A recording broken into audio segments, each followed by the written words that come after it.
Hello guys, welcome to our channel. Friends, ఇప్పుడైతే Indian space research centre నుంచి అయితే వివిధ రకాల వేకెన్సీకి అయితే నోటిఫికేషన్ అయితే రావడం అయితే జరిగింది. అండ్ ఈ నోటిఫికేషన్ అయితే మన తెలుగు రాష్ట్రాల్లో కూడా కొన్ని వేకెన్సీ అయితే ఉన్నాయి. అదేవిధంగా ఇక్కడ మీరు మెయిన్గా అయితే చూసుకుంటే విక్రమ్ సారాభాయ్ స్పేస్ సెంటర్ నుంచి రావడం అయితే జరిగింది. అదేవిధంగా మన తెలుగు రాష్ట్రంలో అయిన సికింద్రాబాద్ నుంచి కూడా కొన్ని వేకెన్సీ అయితే దీంట్లో అయితే ఉన్నాయి ఈ నోటిఫికేషన్లో అయితే.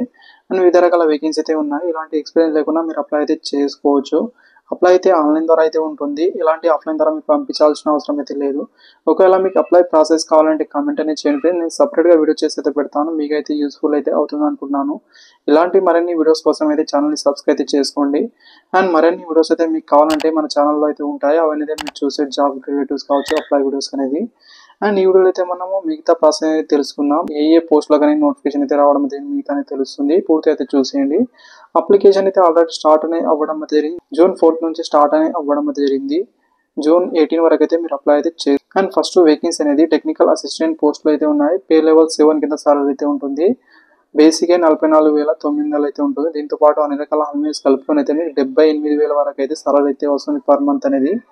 ఇంతకన్నా మంచి సాలరీ అయితే మీకు ఉండదు అనుకోండి. అదేవిధంగా ఎలాంటి ఎక్స్పీరియన్స్ లేకుండా ఇలాంటి సాలరీ వచ్చే జాబ్ రావడం అనేది చాలా అదృష్టం అయితే ఉండాలి. పర్మనెంట్ ఉద్యోగాలు కాబట్టి ఒకసారి ట్రై అనేది చేయండి. అదేవిధంగా మన తెలుగు రాష్ట్రంలో కూడా వేకెన్సీ అయితే ఉన్నాయి. మీరు ట్రై అయితే చేయొచ్చు. అండ్ ఫస్ట్ వేకెన్సీ అనేది డిసిప్లిన్లో చూసుకుంటే ఇక ఎలక్ట్రానిక్లో అయితే ఉన్నాయి. 27 వేకెన్సీ అయితే ఉండడం అయితే జరిగిందండి. అండ్ పోస్టింగ్ ఆఫ్ సెంటర్స్ అయితే ఇక్కడ మీరు చూడాల్సి అయితే ఉంటుంది. విఎస్ఎస్సి అంటే ఇక్కడ మీరు చూసుకుంటే ఫ్రెండ్స్, ఇది అయితే మీరు విక్రమ్ సారాభాయ్ స్పేస్ సెంటర్ గమనించాల్సి అయితే ఉంటుంది. అండ్ క్వాలిఫికేషన్ వివరాల్లో వస్తే ఫస్ట్ క్లాస్ డిప్లొమా అయితే ఉండాల్సి అయితే ఉంటుంది. ఎలక్ట్రానిక్ ఇంజనీరింగ్ లేదా ఎలక్ట్రానిక్ అండ్ కమ్యూనికేషన్ లేదా ఎలక్ట్రానిక్ అండ్ టెలికమ్యూనికేషన్, అదేవిధంగా ఎలక్ట్రానిక్ అండ్ ఇన్స్ట్రుమెంట్స్లో చేసిన వాళ్ళైతే ఈ వేకెన్సీలకు అయితే అప్లై అయితే చేసుకోవచ్చు. అదేవిధంగా ఎలాంటి ఎక్స్పీరియన్స్ అయితే అవసరం అయితే లేదు. అండ్ ఇక్కడ కేటగిరీ వైజ్గా వేకెన్సీ అయితే మీరు చూడండి. నెక్స్ట్ టైం చూసుకుంటే మెకానికల్లో అయితే ఉన్నాయి. 26 వేకెన్సీ అయితే ఉన్నాయన్నమాట. అదేవిధంగా ఇక్కడ మీరు చూసుకుంటే ఇది కూడా విక్రమ్ సారాభాయ్ స్పేస్ సెంటర్లో మాత్రమే వేకెన్సీ అయితే ఉండడం జరిగింది. డిప్లొమా అయితే ఉండాల్సి అయితే ఉంటుంది. మీరు అనేది మెకానికల్ నుంచి కానీ ప్రొడక్షన్ నుంచి చేసిన వాళ్ళైతే ఈ వేకెన్సీకి అయితే ఎలిజిబుల్ అవుతారు. అండ్ ఇక్కడ కేటగిరీ వైజ్ కూడా మీరు కింద చూడొచ్చు. అండ్ డిస్క్రిప్షన్లో లింక్ అయితే ఉంటుంది. అక్కడ నుంచి అయితే మీరు మన వాట్సాప్ గ్రూప్లో కావచ్చు, అదేవిధంగా టెలిగ్రామ్ గ్రూప్లో కూడా ఈ నోటిఫికేషన్ అయితే పెడతాను. అక్కడ నుంచి అయితే మీరు చూసేయండి. మరిన్ని అప్డేట్ కోసం మీరైతే వాట్సాప్ గ్రూప్ కావచ్చు, అదేవిధంగా టెలిగ్రామ్ గ్రూప్ అయితే జాయిన్ అని అవ్వండి ఫ్రెండ్స్. మరిన్ని అప్డేట్ అయితే అక్కడైతే మీకు అందుతాయి. నెక్స్ట్ అనేది కంప్యూటర్ సైన్స్ వేకెన్సీ అయితే ఉన్నాయి. ఇవైతే ఇక్కడ మీరు చూసుకుంటే విక్రమ్ సారాభాయ్ స్పేస్ సెంటర్లో అయితే 4 ఏవైతే వేకెన్సీ అయితే ఉండడం జరిగింది. అదేవిధంగా అడ్వాన్స్ రీసెర్చ్ అనేది మీ సికింద్రాబాద్లో అయితే ఉంటుంది. ఈ సెంటర్స్ అనేది ఇక్కడ 8 వేకెన్సీ అయితే రావడం జరిగింది. డిప్లొమా అయితే క్వాలిఫికేషన్ ఉండాల్సి అయితే ఉంటుంది. కంప్యూటర్ సైన్స్ లేదా టెక్నాలజీ అండ్ ఇన్ఫర్మేషన్లో మీరు చేసిన వాళ్ళైతే ఈ పోస్ట్కి అయితే అప్లై అయితే చేసుకోవచ్చు. నెక్స్ట్ టైం చూసుకుంటే కెమికల్ వేకెన్సీ అయితే 6 అయితే ఉన్నాయి. విక్రమ్ సారాభాయ్ స్పేస్ సెంటర్లో అయితే ఉండడం అయితే జరిగిందండి. డిప్లొమాస్ కెమికల్లో అయితే చేసిన వాళ్ళైతే ఎలిజిబుల్ అవుతారు. ఆటోమొబైల్ వాళ్ళకైతే ఇక్కడ మెయిన్ అనేది డిప్లొమా ఆటోమొబైల్లో చేసిన వాళ్ళైతే ఎలిజిబుల్ అవుతారు. నెక్స్ట్ సివిల్ వేకెన్సీ అనేది చూసుకుంటే ఇక్కడ మీరు అనేది విక్రమ్ సారాభాయ్ స్పేస్ సెంటర్లో ఒక వేకెన్సీ, అదేవిధంగా హైదరాబాద్లో అనేది ఇక్కడ ఒక వేకెన్సీ అయితే ఉంది. సికింద్రాబాద్లో అనేది డిప్లొమా అనేది సివిల్ నుంచి చేసిన వాళ్ళైతే ఎలిజిబుల్ అవుతారు అనమాట. అండ్ ఇక్కడ మీరు చూసుకుంటే ఫ్రెండ్స్ నెక్స్ట్ అనేది రిఫ్రిజిరేషన్ అండ్ ఎయిర్ కండిషన్ వాళ్ళకైతే ఒక వేకెన్సీ అయితే ఉంది. డిప్లొమాలో refrigeration and air condition qualification అయితే ఉండాల్సి అయితే ఉంటుంది. నెక్స్ట్ వేకెన్సీ అనేది సైంటిఫిక్ అసిస్టెంట్, పే లెవెల్ 7 కింద సాలరీ అయితే ఉంటుంది. సేమ్ సాలరీ అని గమనించవచ్చు. అండ్ ఇక్కడ వేకెన్సీ అనేది డిసిప్లిన్లో చూసుకుంటే ఫిజిక్స్లో అయితే ఉంది. ఫిజిక్స్లో అనేది ఇక్కడ మీరు చూసుకుంటే విక్రమ్ సారాభాయ్ స్పేస్ సెంటర్లో ఒక వేకెన్సీ జనరల్లో అయితే ఉంటుంది. బ్యాచిలర్ డిగ్రీ ఎన్ని ఉన్నా మీరు అప్లై అయితే చేసుకోవచ్చు. ఫిజిక్స్లో అనేది గమనించవచ్చు మీరు అనేది. అండ్ నెక్స్ట్ అనేది ఇక్కడ మీకు అనేది సికింద్రాబాద్లో అయితే 3 వేకెన్సీ అయితే ఉన్నాయి. అండ్ నెక్స్ట్ వేకెన్సీ అనేది కెమిస్ట్రీ వేకెన్సీ అయితే ఉంది. ఫస్ట్ క్లాస్ బ్యాచిలర్ డిగ్రీ అనేది కెమిస్ట్రీలో అయితే ఉండాల్సి అయితే ఉంటుంది. నెక్స్ట్ లైబ్రరీ అసిస్టెంట్ ఏ వేకెన్సీ, ఇది కూడా సాలరీ సేమ్ అయితే ఉంటుందండి. లైబ్రరీ అసిస్టెంట్ ఏ వాళ్ళకైతే విక్రమ్ సారాభాయ్ స్పేస్ సెంటర్లో ఒకటి, అదేవిధంగా మేఘాలయలో ఉంటుంది ఈ సెంటర్ అనేది. ఇక్కడ మీరు చూడొచ్చు. ఈ సెంటర్ అయితే మేఘాలయలో అయితే ఉంటుంది. అక్కడ నుంచి ఒక వేకెన్సీ అయితే ఉంది. అండ్ క్వాలిఫికేషన్ విషయానికి వస్తే గ్రాడ్యుయేట్ అయితే పాస్ అయిన తర్వాత మాస్టర్ డిగ్రీ అయితే ఉండాల్సి అయితే ఉంటుంది ఫస్ట్ క్లాస్లో.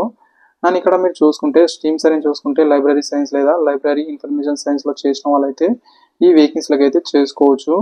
సో గైస్, అన్ని వేకెన్సీలకు అయితే ఇక్కడ మీరు చూసుకుంటే అన్ని రకాల అలవెన్స్ కలుపుకొని అయితే మీకు అనేది పర్ మంత్ అనేది 78,000 సాలరీ అయితే వస్తుంది. ఏజ్ లిమిటేషన్కి వస్తే 18 నుంచి 30 సంవత్సరాల వరకు అయితే మీరు అప్లై అయితే చేసుకోవచ్చు. అదేవిధంగా కేటగిరీ వాళ్ళకు కూడా ఏజ్ రిలాక్సేషన్ అయితే వర్తిస్తుంది. ఎస్సీ ఎస్టీ వాళ్ళకైతే 5 years వరకు, అదేవిధంగా ఓబీసీ వాళ్ళకైతే 3 years వరకు ఏజ్ రిలాక్సేషన్ అయితే వర్తిస్తుంది. తర్వాత ఇక్కడ పీడబ్ల్యూడీ క్యాండిడేట్ వాళ్ళకైతే మీకు 10 ఇయర్ వరకు అయితే ఈ రిలాక్సేషన్ అయితే వర్తించడం అయితే జరుగుతుందండి.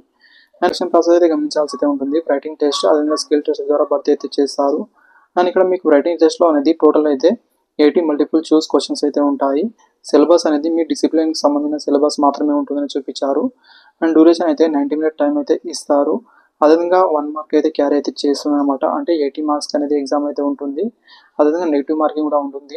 1/3 అయితే నెగిటివ్ మార్కింగ్ అయితే ఉంటుందండి. పాసింగ్ క్రైటీరియా ఇక్కడ మీరు చూసుకుంటే ఫ్రెండ్స్, జనరల్ ఈడబ్ల్యూఎస్ వాళ్ళకైతే మినిమం అయితే 80కి 32 అయితే రావాల్సి అయితే ఉంటుంది. మీ రిజర్వేషన్ క్యాండిడేట్ వాళ్ళకైతే 24 మార్క్స్ వస్తే మీకు అనేది మినిమం పాసింగ్ క్రైటీరియా ఇవ్వడం జరిగిందండి.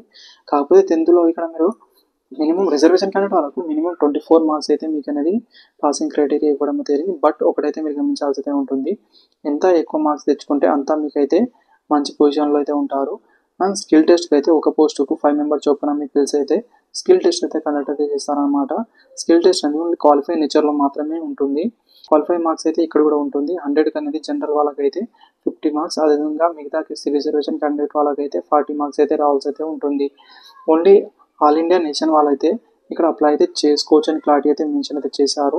అప్లికేషన్ ఫీజు విషయానికి వస్తే ఇక్కడ 750 రూపీస్ ఫీజు అయితే ఉంటుంది. దీంట్లో ఫీమేల్ వాళ్ళకు, ఎస్సీ వాళ్ళకు, ఎస్టీ వాళ్ళకు, ఎక్సైజ్ మ్యాన్ వాళ్ళకు, పీడబ్ల్యూడీ వాళ్ళకి అయితే మీరు ఎగ్జామ్ రాసిన తర్వాత 500 అయితే మీకు రిఫండ్ అయితే చేస్తారు. మీ బ్యాంక్ అకౌంట్లో అయితే ఇక్కడ మీకు రిఫండ్ అయితే చేయడం అయితే జరుగుతుంది. మిగతా క్యాండిడేట్ వాళ్ళకైతే రిఫండ్ అయితే అవ్వదు.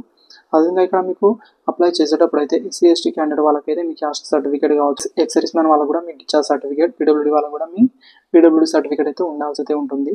ఎగ్జామ్ సెంటర్ విషయానికి వస్తే 2 తెలుగు రాష్ట్రాల్లో కూడా ఎగ్జామ్ సెంటర్స్ అయితే ఉంటాయి. ఆంధ్రప్రదేశ్లో అయితే విశాఖపట్నంలో, అదేవిధంగా తెలంగాణలో అయితే ఇక్కడ హైదరాబాద్లో అయితే ఎగ్జామ్ సెంటర్స్ అయితే ఉంటాయి కాబట్టి 2 తెలుగు రాష్ట్రాల వాళ్ళకు కూడా మంచి అవకాశం. అదేవిధంగా మన తెలుగు రాష్ట్రంలో కూడా వేకెన్సీ అయితే ఉన్నాయి కాబట్టి ఒకవేళ మీకు క్వాలిఫికేషన్ ఉంటే అప్లై అనేది చేసుకోండి. చాలా simple process. Thank you. Video like, అదేవిధంగా సబ్స్క్రైబ్ చేసుకోండి. అదేవిధంగా మీకు అప్లై ప్రాసెస్ కావాలంటే కామెంట్ అనేది చేయండి. నేను సపరేట్గా వీడియో చేసి అయితే పెడతాను.